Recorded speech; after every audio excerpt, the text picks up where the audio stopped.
Hello दोस्तों, कैसे हैं आप लोग। उम्मीद करते हैं बढ़िया होंगे और अपने यूपीएससी की तैयारी में मस्त होंगे। दोस्तों, आज का वीडियो बहुत ही ज़्यादा महत्वपूर्ण होने वाला है क्योंकि आज से हम टेस्ट सीरीज स्टार्ट करने वाले हैं जिसमें प्रीलिम्स का क्वेश्चन आपके बीच लेके आते रहेंगे। 2024 के एग्ज़ाम के लिए अगर आप तैयारी कर रहे हैं, ठीक है, तो मिशन जो टारगेट 2024 है वहाँ तक जितने भी टॉपिक है सभी के जो टेस्ट के क्वेश्चंस है आपके बीच लेके आते रहेंगे प्रीलिम्स का। ठीक है, जैसे कि दृष्टि में जितने भी टेस्ट होते हैं वो क्वेश्चन और भी कुछ मॉडल क्वेश्चन होंगे वो आपके बीच लेकर आते रहेंगे। तो आज जैसे कि हम क्वेश्चन लेके आए हैं वह है मॉडर्न हिस्ट्री से, ठीक है, जिसका पहला टेस्ट है आज। तो आज के क्वेश्चन में हम लोग देखेंगे कि जो क्वेश्चन पूछा जाता है, ठीक है, जो प्रीवियस ईयर में क्वेश्चन पूछे गए हैं, कुछ संभावनाएं हैं, ठीक है, तो वो क्वेश्चन आपके बीच लेके आए हैं आज। और उसी तरह जैसे हिस्ट्री का हो गया, उसी तरह ज्योग्राफी का, इकोनॉमिक्स का, पॉलिटी का और भी जो प्रीलिम्स में आते हैं जो भी टॉपिक, ठीक है, वो सभी का जो प्रीवियस ईयर क्वेश्चंस है जो आने की संभावनाएं हैं, ठीक है, वो क्वेश्चन को हम एक टेस्ट सीरीज के माध्यम से 2024 तक वीडियो लेकर आते रहेंगे आपके बीच। तो आप अगर चैनल पे नए हैं तो चैनल को सब्सक्राइब कर ले, जिससे क्या होगा कि हम जैसे वीडियो अपलोड करेंगे तो आप तक आसानी से पहुंच जाए। ठीक है, तो देखते हैं कि आपको बता दिए हैं कि यह आज एपिसोड फर्स्ट नंबर है। ठीक है, जैसे कि आपको बता दिए कि आज जो है ये एपिसोड जो है दोस्तों 1 है। ठीक है दोस्तों, बात यह है कि मेरे पास स्टाइलिश पेन नहीं है, ठीक है, तो हम अपनी उंगली से लिखते हैं जिसकी वजह से लिखा नहीं पा रहा अच्छे से, तो माफ़ करें। अगर मेरे पास पैसे होंगे तो ज़रूर हम स्टाइलिश खरीद लेंगे। तो आप लोगों से एक मतलब निवेदन है कि अगर जैसे मेरे वीडियो पे अगर चैनल पे जाते हैं, मेरे वीडियो पे अगर एड्स आते हैं, ठीक है, तो उसको आप ज़रूर पूरा से पूरे वॉच करें, जिससे क्या होगा उनसे एड से पैसे आ सकते हैं हमें। तो जैसे देखते हैं, छोड़िए, है ना, वो खैर अलग बात है। देखते हैं तो पहला नंबर क्वेश्चन क्या है ना, कि निम्नलिखित में से कौन सा युग्म सही सुमेलित है। ठीक है, तो क्या है इसमें दिया गया क्वेश्चन क्या है कि जैसे कि पहला ऑप्शन में है कि वनडीवास का युद्ध, तो वनडीवास का युद्ध जो सुमेलित कह रहा है, सही सुमेलित, ठीक है, तो उस चीज़ को हमको ध्यान रखना है, सही सुमेलित है। तो सबसे पहले क्वेश्चन क्या है कि वनडीवास का युद्ध जो है फ्रांसीसी विरुद्ध ईस्ट इंडिया कंपनी के बीच हुआ था। बिल्कुल हुआ था। जो कब हुआ था? 1760 ईस्वी में हुआ था। कब हुआ था? 1760 ईस्वी में।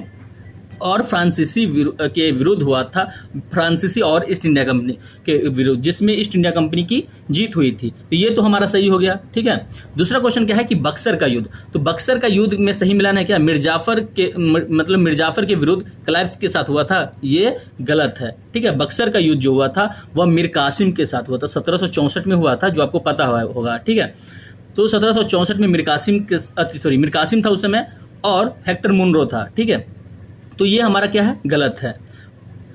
उसके बाद देखते हैं कि खुरदरा का युद्ध, ठीक है, खुरदरा का युद्ध जो है निजाम के विरुद्ध ईस्ट इंडिया कंपनी के साथ हुआ था, नहीं, ये भी गलत है। ठीक है, क्योंकि खुरदरा का युद्ध जो हुआ था निजाम के विरुद्ध जो है मराठा, उसके साथ हुआ था। तो इसमें जो हमारा आंसर होगा वह आंसर सही सुमेलित पूछ रहा था, केवल, ठीक है, बी आंसर होगा। तो इसी तरह हम क्या है क्वेश्चन आपके बीच लेते आएंगे। आप खुद से सोल्व करने की कोशिश कीजिए। अगर आपको समझ में आ रहा है तो आप हमें कमेंट करके जरूर पहले बताने की कोशिश करें, ठीक है, जिससे क्या होगा कि आपका कॉन्फिडेंस डेवलप होगा। आगे क्वेश्चन देखते हैं कि निम्नलिखित कथनों पर विचार कीजिए। ये क्या रहा है भाई? अगला क्वेश्चन क्या है, सेकेंड नंबर, कि निम्नलिखित कथनों पर विचार कीजिए। ठीक है, तो सालबाई की संधि अंग्रेजों के लिए वित्तीय रूप से हानिप्रद सिद्ध हुई, यानी कौन है? सालबाई की संधि। आपको पता होना चाहिए कि सालबाई की संधि कब हुआ था। तो सबसे पहले ये 17 मई 1782 ईस्वी में हुआ था सालबाई की संधि। यह सालबाई की संधि जो हुआ था प्रथम आंग्ल जो मराठा युद्ध हुआ था, ठीक है, उसमें हुआ था यह सालबाई की संधि। तो यह संधि 1782 में जो हुआ था, तो इसमें क्या हुआ कि जो मराठा और अंग्रेजों के बीच हुआ था, ठीक है, तो उसमें क्या है कि सालबाई के संधि के उपरांत यह जो प्रथम आंग्ल मराठा युद्ध था वो समाप्त हो गया। तो इसमें हुआ यह कि अंग्रेजों और जो मराठा है उनके बीच 20 साल की संधि हो गई। और हर्जाना के तौर पे, जैसे कि अंग्रेज जिससे पहले युद्ध लड़ते थे, उसके बाद अगर युद्ध के बाद जो संधियां होती थी तो उसे हर्जाना के तौर पे अपने पराजित से जो पराजित जो द्वंद्वी था उससे जीतने के बाद उससे क्या लेता था, धन लेता था, यानी मुआवजा लेता था जो युद्ध में खर्चा होता था। लेकिन क्या है कि मराठा से सालवाई की संधि के उपरांत जो मराठा युद्ध जो हो गया, मतलब प्रथम मराठा युद्ध खत्म हुआ सालवाई की संधि के तहत, तो उसमें क्या हुआ कि इसमें यह मांग नहीं किया हर्जाना के तौर पे, ठीक है। तो इस तरह हमारा जो इसमें क्या आंसर हो सकता है, कह रहा है कि सही है, निम्नलिखित में से क्या सही है, तो हानिप्रद सिद्ध हुई, तो बिल्कुल सही है ये वाला ऑप्शन, ठीक है। उसके बाद कह रहा है कि टीपू सुल्तान ने गन्ने की खेती एवं रेशम उत्पादन को प्रोत्साहित किया था, ये भी बिल्कुल सही है, ठीक है, बहुत ज़्यादा ही सही है ये भी। उसके बाद प्लासी के युद्ध में सिराजुद्दौला की पराजय के लिए मीर जाफर ने अंग्रेजों से मिलकर षड्यंत्र रचा, ये भी सही है ना। अगर आप प्लासी के युद्ध के बारे में अगर जानते होंगे तो इसमें क्या है कि मीर जाफर ने क्या हुआ, मीर जाफर ने उसके साथ छल किया, ठीक है, सिराजुद्दौला के साथ, है ना। तो इस तरह से हमारा जो आंसर है क्या कह रहा है कि उपरोक्त कथन में से कौन सा सही है, ठीक है। तो इसमें से कौन सा सही है, तो 1 2 3 तीनों सही, यानी ऑप्शन मेरा आंसर ए होगा। इस तरह से आपको, ठीक है, बनाना है। उसके बाद अगला क्वेश्चन देखते हैं, 3rd नंबर क्वेश्चन देखते हैं कि निम्नलिखित में से कौन सा जैसे कथन सही है। तो कह रहा है कि पहला ऑप्शन है कि जन प्रशासन की नींव जो है वॉरेन हेस्टिंग्स द्वारा मजबूती से रखी गई, जिस पर ऊपरी संरचना कर्नवालिस ने किया था, तो ये गलत है, ठीक है। जन प्रशासन जो है कर्नवालिस ने ही किया था, ठीक है। उसके बाद तो ये गलत हो गया मेरा। उसके बाद दूसरा क्वेश्चन क्या है कि ईस्ट इंडिया कंपनी का असैनिक और सैनिक सुधार करने का श्रेय क्लाइव को जाता है, ये भी गलत है, ठीक है। ये भी जो हुआ था वॉरेन हेस्टिंग्स और कर्नवालिस के समय में ज़्यादातर हुआ था। उसके बाद तो यहाँ पे ऑप्शन मेरा देख लेते हैं कि इसमें से कह रहा है कि कौन सही है, तो इसमें से दोनों सही नहीं है, यानी ऑप्शन मेरा डी होगा, ठीक है। उसी तरह चौथा क्वेश्चन देखते हैं कि निम्न में से कौन सुमेलित नहीं है, सुमेलित के बारे में पूछ रहा है, ठीक है। तो कह रहा है कि लॉर्ड कर्नवालिस अस्थाई बंदोबस्त, तो सबसे पहले हमारा जो है लॉर्ड कर्नवालिस, ठीक है। तो सुमेलित नहीं कह रहा है, ठीक है। तो लॉर्ड कर्नवालिस जो है वह अस्थाई बंदोबस्त लाया था, ये बिल्कुल सही है। उसके बाद लॉर्ड वेलेस्ली सहायक संधि प्रणाली लाया था, ये भी सही है। सर जॉन सर के समय में आंग्ल नेपाल युद्ध हुआ था, गलत है ये, क्योंकि प्रथम आंग्ल नेपाल युद्ध जो हुआ था वह लॉर्ड हेस्टिंग्स के समय हुआ था, ठीक है। अगर आप जानते होंगे लॉर्ड हेस्टिंग आंग्ल युद्ध जो हुआ था 1814 से 16 में हुआ था। उस समय 1813 से 1823 तक जो उस समय था लॉर्ड हेस्टिंग्स था, ठीक है। तो ये हमारा क्या हो गया, गलत हो गया। उसी तरह लॉर्ड हेस्टिंग्स के तृतीय आंग्ल मराठा युद्ध हुआ था, तो ये हमारा क्या है, सही है, ठीक है। तो यानी कह रहा था क्या कि कौन सही नहीं है, ठीक है, कौन सही नहीं है, तो हमारा क्या आंसर हो जाएगा, ये सी आंसर हो जाएगा, ठीक है। इसी तरह से आपको क्वेश्चन को हम आपके बीच लेकर आते रहेंगे। उसके बाद अगला है कि निम्नलिखित में से कौन वेलेस्ली की सहायक संधि को स्वीकार करने वाला पहला शासक था। तो आपको बता दूं कि हैदराबाद के निजाम जो था 1799 में ही वह सहायक संधि जो मतलब लॉर्ड वेलेस्ली के द्वारा लाया गया था, उसको हैदराबाद के निजाम ने स्वीकार कर लिया था। कब, 1799 में ही। अवध का नवाब 1800 कहीं 1801 दिया रहता है। तो इस तरह से हमको बनाना है, ठीक है। आप अगर मॉडर्न हिस्ट्री पढ़े हैं तो आपको ये सब क्वेश्चन आसान लग रहा होगा। उसके बाद 6 नंबर क्वेश्चन देखते हैं कि निम्नलिखित कथनों पर विचार कीजिए, ठीक है। 6 नंबर क्वेश्चन है दोस्तों, ये उंगली से लिखने की वजह से ये हमारा अच्छे से लिखा नहीं पा रहा है ना। जरूर हम बहुत जल्दी लेने वाले हैं स्टाइलिश पेन, जिससे क्या होगा कि आप लोगों को थोड़ा इस तरह के बताने में सहूलियत होगा। अगला ऑप्शन है जैसे कि शत्रुओं के विरुद्ध सैनिक सहायता प्राप्त करना। क्या है, पहले सबसे पहले क्या है, क्वेश्चन दिया हुआ है, नीचे में स्टेटमेंट है, स्टेटमेंट को पहले पढ़ लेते हैं जिससे क्वेश्चन समझना आसान हो जाएगा। तो उपरोक्त में से कौन सा जैसे कथन ईस्ट इंडिया कंपनी द्वारा राजपूत, यानी यहाँ हम पढ़ रहे हैं, ठीक है। तो इस चीज को आप ध्यान रखिएगा, कहाँ पढ़ रहे हैं, यहाँ, है ना। यानी उपरोक्त में से कौन से कथन जो है ईस्ट इंडिया कंपनी द्वारा राजपूत राज्यों में सहायक संधि, है ना, सहायक संधि करने के मुख्य उद्देश्य को स्पष्ट करता है। यानी ईस्ट इंडिया कंपनी जो सहायक संधि लेके आया था, तो जो कहाँ राजपूत राज्यों में, वहाँ जो लेके गया और उसको जो स्वीकार किया राजपूत राज्यों ने, वह क्यों किया, ठीक है, वहाँ लेके क्यों गया। तो सबसे पहले शत्रु के विरुद्ध सैनिक सहायता प्राप्त करना, तो राजपूतों को इस तरह की नीति नहीं था उसको, ठीक है। मराठी पिंडारी आक्रमणों से उन राज्यों को सुरक्षा करना, ये भी नहीं था, ठीक है, तो ये भी हमारा गलत हो गया। उसके बाद खिराज के रूप में धन प्राप्त करना, ये भी गलत है। उसके बाद अंग्रेजों की प्रभुत्व सत्ता स्थापित करना था, ये बहुत ज़्यादा सही है। तो इस तरह से 4 आंसर, केवल 4, ठीक है, मेरा इस तरह से आंसर हो जाएगा। अगर आप लोग पढ़े हैं तो जरूर आपको समझ में आता होगा। उसी तरह क्वेश्चन नंबर 7 अगर हम देखते हैं तो कह रहा है कि लॉर्ड कॉर्नवालिस के संबंध में निम्नलिखित कथनों पर विचार कीजिए। लॉर्ड कॉर्नवालिस है ना, तो कह रहा है उसने न्यायिक क्षेत्र में शक्ति का पृथक्करण के सिद्धांत को अपनाया, ये तो बिल्कुल सही है, ठीक है। शक्ति का पृथक्करण किया था, वह केंद्रों में बांट दिया था, केंद्र को और राज्य में। उसके बाद क्या है कि उसने कलेक्टर को न्यायिक एवं न्यायिक एवं फौजदारी शक्तियों के अलावा भू राजस्व वसूली का अधिकार भी प्रदान किया था, ठीक है।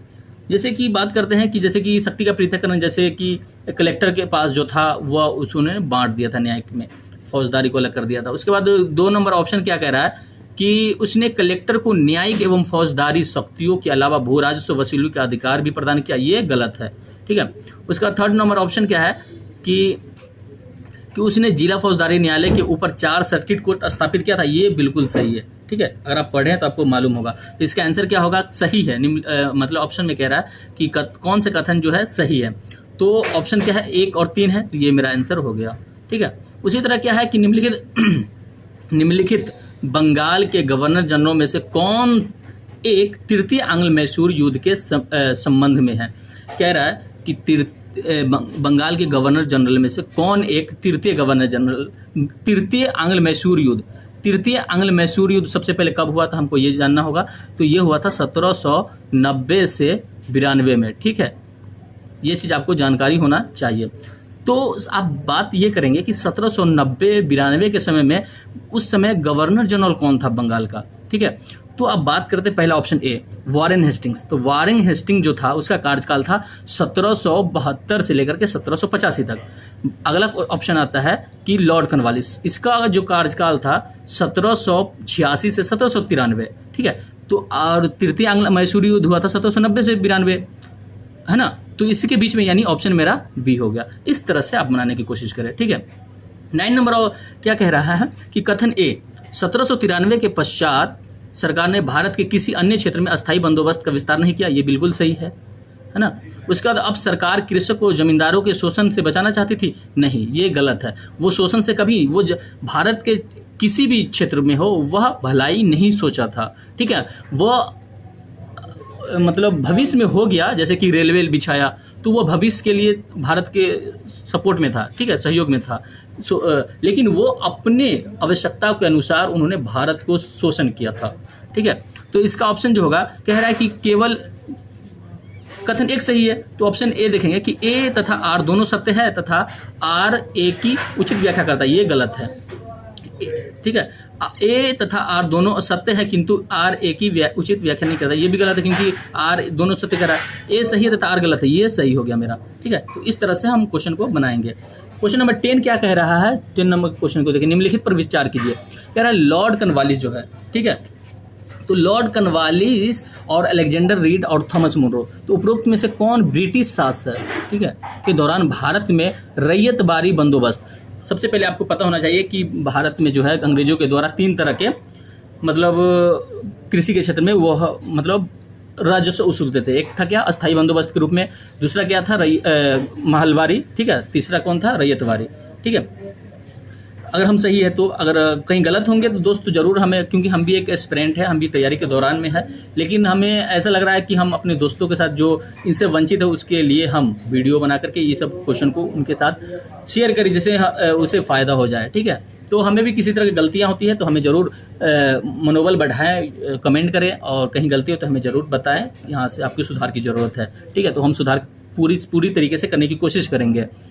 तो उसके बाद क्या है कि रैयतबारी बंदोबस्त हम तीनों समझ लिए। तो कह रहा है कि ब्रिटिश शासन के दौरान जो है भारत में रैयतबारी बंदोबस्त को प्रारंभ किए जाने के संबंध में था, क्या था, ठीक है। तो किसने किया था, तो सबसे पहली बात करते हैं कि रैयतबारी बंदोबस्त अलेक्जेंडर रीड और थॉमस मुनरो ने किया था, ठीक है। लॉर्ड कॉर्नवालिस जो किया था वह अस्थायी बंदोबस्त किया था। इस तरह से हमारा जो आंसर होगा वो 2 और 3 होगा, इसका आंसर यानी सी, ठीक है। उसी तरह निम्नलिखित में से किसने बंगाल में द्वैत शासन प्रणाली को समाप्त किया, समाप्त करने की बात कर रहा है, ठीक है। यानी लागू किसने किया था, रॉबर्ट क्लाइव ने। अब समाप्त किसने किया था, वॉरेन हेस्टिंग्स ने 1772 ईस्वी में, सॉरी 1773 ईस्वी में किया था, ठीक है, वॉरेन हेस्टिंग्स ने। उसका क्वेश्चन नंबर 12 के अगर देखेंगे हम, तो निम्नलिखित में से कौन से ब्रिटिश औद्योगिक पूंजीवाद के लक्षण और क्या औद्योगिक पूंजीवाद के लक्षण है? तो परंपरागत फसलों की जगह नकदी फसलों की खेती, ये बिल्कुल सही है। ठीक है, उसी तरह अगर हम बात करते हैं कि कृषि अर्थव्यवस्था पर जनसंख्या की अत्यधिक निर्भरता था, ये भी सही है। उसके बाद तीसरा ऑप्शन है कि आधुनिक यातायात एवं संचार व्यवस्था को विकसित करना, ये भी सही है। ठीक है, औद्योगिक पूंजीवाद का ये तीनों जो फैक्टर है वो सही है, यानी ऑप्शन क्या होगा मेरा? सी होगा, है ना। उसी तरह क्वेश्चन नंबर 13 देखते हैं कि निम्नलिखित में से कौन ब्लू वाटर नीति से संबंधित है? ठीक है, तो ब्लू वाटर जो नीति है वह फ्रांसिस्को डी अल्मीडा के समय में लाया गया था, है ना। ये चीज़ आपको जानकारी होना चाहिए। यहाँ पे एक क्वेश्चन और आपको बन सकता है कि प्रथम पुर्तगाली जो मतलब वायसराय था वो फ्रांसिस्को डी अल्मीडा था। एक मिनट भैया। उसके बाद सॉरी दोस्तों थोड़ा, ठीक है, आगे देखते हैं क्वेश्चन नंबर 14। ठीक है, तो क्वेश्चन नंबर 14 कहता है क्या कि निम्नलिखित में से कौन सा प्रथम यूरोपीय व्यक्ति था जिसने भू क्षेत्र अर्जित करने के उद्देश्य से भारतीय राजाओं के झगड़ों में भाग लेने की नीति आरंभ की थी? तो आपको ये पता होना चाहिए कि फ्रांस डुप्ले, ठीक है, फ्रांस के जो वायसराय था वो डुप्ले था, जिन्होंने प्रथम द्वितीय कर्नाटक युद्ध में, है ना, याद आ गया मुझे, द्वितीय कर्नाटक युद्ध में इन्होंने ये नीति अपनाया था। तो डुप्ले था, कौन था? डुप्ले। आंसर मेरा ये क्या होगा? B answer. उसी तरह 15 नंबर क्वेश्चन है कि आंग्ल नेपाल युद्ध किसके शासनकाल में हुआ था? तो सबसे पहले हम ये बात करेंगे कि आंग्ल नेपाल युद्ध जो हुआ था किसके शासनकाल में। तो आपको पता होना चाहिए कि आंग्ल नेपाल युद्ध हुआ कब था? तो 1814 से 16, ठीक है, 14 है दोस्तों और ये 16, है ना। तो इस तरह से 1814 से 16 में हुआ था। तो बात करते हैं कि उस समय जो है किसका शासनकाल था। तो आपको बात करते हैं, लॉर्ड कॉर्नवालिस तो था नहीं, क्योंकि लॉर्ड कॉर्नवालिस का कार्यकाल 1746 से लेकर के 1793 तक ही था। लॉर्ड हेस्टिंग्स, ये बिल्कुल सही है, ठीक है। लॉर्ड हेस्टिंग्स का कार्यकाल था 1713 से लेकर के 1700 नहीं मिस्टेक दोस्तों, सॉरी दोस्तों, हमें भी थोड़ा ध्यान कहीं और चला गया, है ना। तो लॉर्ड हेस्टिंग्स का जो शासनकाल था ना वह 1813 से लेकर के 1823 तक था। ये मेरा आंसर हो जाएगा 1813 से 23, यानी आंग्ल नेपाल युद्ध कब हुआ था? 1814 से 16। तो हमारा आंसर ये हो जाएगा। सॉरी दोस्तों, थोड़ा ध्यान मेरा उधर की तरफ, गेट एक भैया है ना वो खोलने के लिए कह रहा था गेट, ठीक है, वीडियो बना रहे थोड़ा हम गेट लॉक करके, लेकिन खैर कोई बात नहीं, अगर आप लोगों को दिक्कत हुआ तो सॉरी। अगला देखते हैं 16 नंबर क्वेश्चन। निम्न यूरोपीय शक्तियों ने भारतीय व्यापार में समय समय पर प्रवेश किया। तो बात करते हैं कि सबसे पहले क्या रहा है कि यूरोपीय शक्तियाँ, ठीक है, जो भारतीय व्यापार में समय समय पर प्रवेश किया। तो सबसे पहले हम ये बात करते हैं कि सबसे पहले भारत में कौन आया था, कौन व्यापारी था। तो आपको पता होना चाहिए पुर्तगाली था, है ना। अगर ऑप्शन देखिए, अगर आपको पुर्तगाली के बाद समझ में नहीं आ रहा है, ठीक है, समझ में नहीं आ रहा है तो आप कैसे आंसर लगाएंगे अब, है ना। सबसे पहले ये चीज़ कोशिश करें, एनालिसिस मेथड से।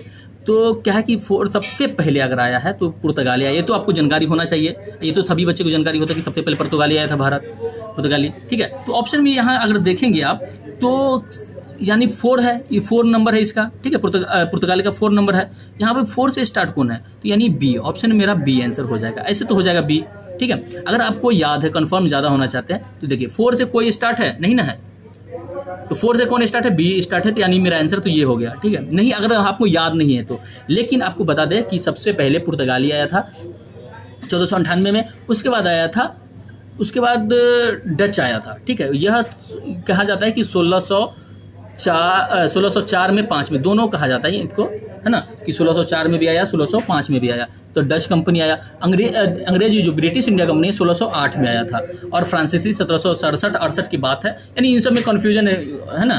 तो इसी तरह क्या है कि पहला नंबर ये हो गया, दूसरा नंबर ये हो गया और तीसरा नंबर ये हो गया, है ना। उसके बाद 4 नंबर ये हो गया, तो यानी पहला नंबर ये, यानी 4 नंबर पहला होना चाहिए। तो इस तरह से मेरा आंसर हो जाएगा, ठीक है। तो मेरा बी आंसर हो गया। उसके बाद कह रहा है एक्सला मतलब एक्सा ला सापेल, जो 1748 में हुआ था की संधि के संदर्भ में निम्नलिखित कथनों में से कौन सा सही है। तो सबसे पहले आपको बता दूं कि एक्सा जो ला सापेल की संधि हुई थी वह प्रथम आंग्ल युद्ध की मतलब प्रथम कर्नाटक युद्ध की समाप्ति के उपरांत हुआ था। तो ये मेरा ऑप्शन जो है सही है। उसके बाद क्या है कि जो एक्सा ला सापेल की जो संधि हुई थी उसमें क्या हुआ था, यह मतलब वहाँ हुआ था, यूरोप में हुआ था, ठीक है। लेकिन उसके तहत क्या हुआ कि अंग्रेजों के जो मद्रास का क्षेत्र था उस पर फ्रांसीसियों ने कब्जा कर लिया था। तो क्या हुआ कि अंग्रेजों को वह पुनः प्राप्त हो गया मद्रास, ठीक है। तो इस तरह से मेरा ये दोनों सही है। तो इसका आंसर क्या होगा, सी आंसर होगा। उसी तरह 18 नंबर क्वेश्चन है कि निम्नलिखित में से किसने अपनी राजधानी मुर्शिदाबाद से मुंगेर स्थानांतरित की। तो आपको पता होना चाहिए कि इसका आंसर सीधे है मीर कासिम, ठीक है, जिन्होंने जिसकी राजधानी बंगाल की राजधानी कहाँ था, मुर्शिदाबाद, जिसको वो अपने शासन को अपने हाथ में लेने के लिए मुंगेर जो बिहार की अभी जिला है तो वहाँ अपना राजधानी स्थापित कर लिया था और यहाँ गन फैक्ट्री की स्थापना की थी। उसके बाद क्वेश्चन नंबर 19 देखते हैं कि द्वितीय आंग्ल जो मराठा युद्ध की समाप्ति किस संधि से हुई थी। तो राजपुर घाट की संधि से हुई थी द्वितीय आंग्ल मराठा युद्ध की, है ना, ठीक है। उसके बाद बात करते हैं कि अब अगर पूछा जाए क्वेश्चन कि कब हुआ था, तो 1805 में हुआ था। राजपुर घाट की संधि जो हुई थी 1805 में हुआ था। तो सबसे पहले द्वितीय आंग्ल मराठा युद्ध की कार्यकाल आपको पता होना चाहिए कि 1802 से लेकर के 1805 तक हुआ था, ठीक है। इस तरह से उसके बाद 20 नंबर क्वेश्चन क्या कह रहा है कि निम्नलिखित में कौन सा प्रावधान रेगुलेटिंग एक्ट अधिनियम 1773 से संबंध था थे। तो सबसे पहले आपको बता दूं कि सुप्रीम कोर्ट की स्थापना जो हुआ था वह इस रेगुलेटिंग एक्ट अधिनियम के तहत हुआ था, ये आपको पता होना चाहिए। दूसरा जो है बोर्ड ऑफ कंट्रोल का जो गठन हुआ था वह 1784 में हुआ था। तो ये हमारा आंसर नहीं है। गवर्नर जनरल की 3 सदस्यीय परिषद का गठन जो हुआ था ये भी 1784 पिट्स इंडिया एक्ट के तहत हुआ था। तो ये भी मेरा आंसर नहीं होगा, यानी ऑप्शन केवल 1 होगा, ठीक है। उसी तरह 21 नंबर क्वेश्चन है कि निम्नलिखित कथनों में से कौन सा एक सही नहीं है, ठीक है, सही नहीं है, ये चीज़ को आपको ध्यान देना है। तो कल अरवर्दी मर्दाना खान ने बंगाल में राजस्व कृषि पद्धति प्रारंभ की। तो सबसे पहले ये अली और मर्दाना जो है ये बंगाल में था ही नहीं, ये मेरा आंसर यही हो गया। तो कह रहा है सही नहीं है, तो यही हमारा 21 का आंसर हो गया, बाकी सब सही है, ठीक है। तो यह ऑप्शन मेरा आंसर जो है ए आंसर हो जाएगा। उसी तरह क्वेश्चन नंबर 22 जो है कि निम्नलिखित कथनों पर विचार कीजिए। पानीपत की तृतीय युद्ध में अहमद शाह अब्दाली ने इब्राहिम लोदी को पराजित किया। पानीपत के तृतीय युद्ध के बारे में बात हो रहा है, ये मेरा सीधे गलत है, ठीक है। ये जो युद्ध हुआ था वह किसके बीच हुआ था, तो अहमद शाह अब्दाली और मराठों के बीच हुआ था, है ना। उसके बाद अगर हम बात करते हैं कि क्वेश्चन नंबर 2 तो कह रहा है कि तृतीय आंग्ल मैसूर युद्ध में टीपू सुल्तान की मृत्यु हो गई थी। ये भी मेरा गलती है, ठीक है।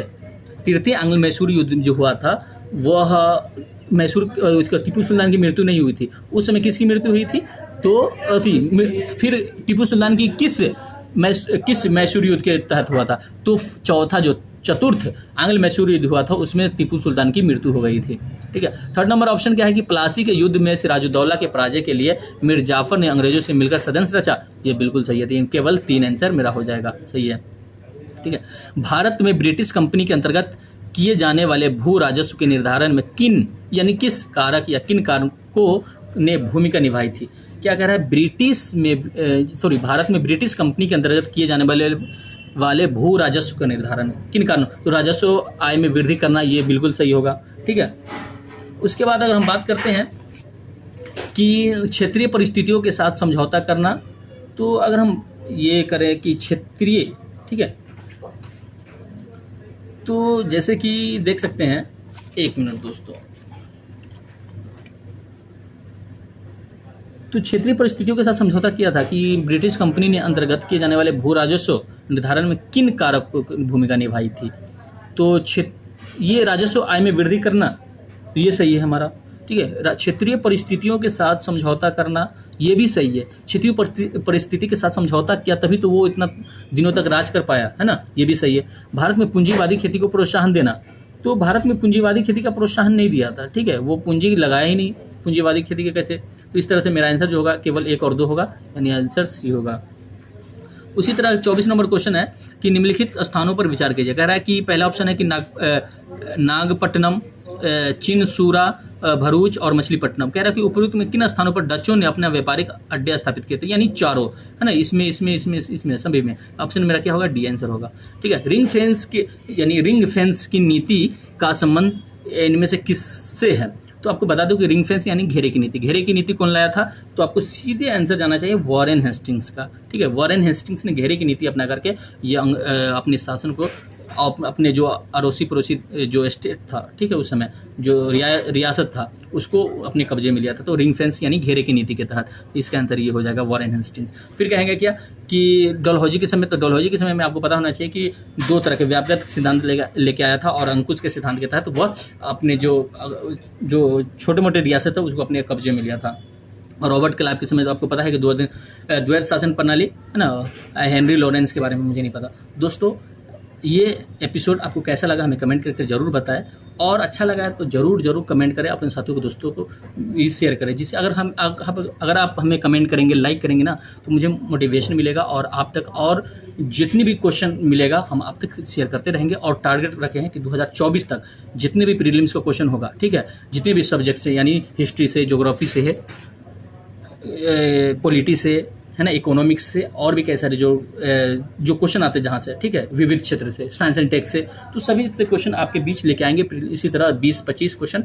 तो आप हमारे चैनल से ज़रूर जुड़ जाए, जिससे क्या होगा, आपको आसानी होगा ये क्वेश्चन आप तक पहुँचने में। ठीक है, तो कैसे लगा हमें कमेंट करके ज़रूर बताएं। तो आज के लिए इतना ही, मिलते हैं नेक्स्ट एपिसोड में। जय हिंद।